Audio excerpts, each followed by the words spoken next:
can see, I have been following the Zionist money trail for years, having revealed the depth and breadth of its tentacles in the United States, Europe, and Australia.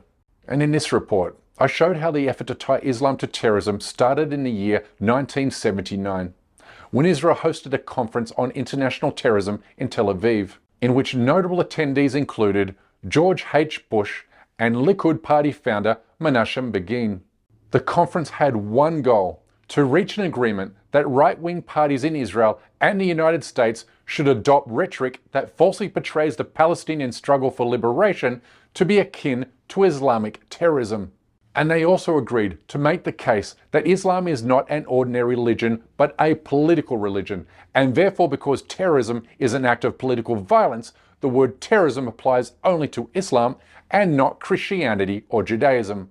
The idea, first of all, of Islamic terrorism was invented by Zionist intellectuals. The idea that Muslims are all the same and that they are politically reactionary, they will turn to violence. These are ideas which have been developed and pushed by the Zionists over many, many years, since the 1980s in most cases.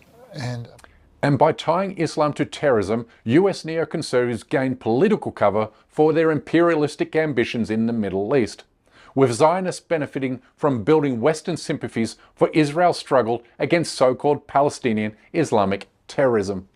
This anti-Islam propaganda became mainstreamed in the post-9/11 era, resulting in a year-on-year spike in anti-Muslim hate crimes in Europe and the United States.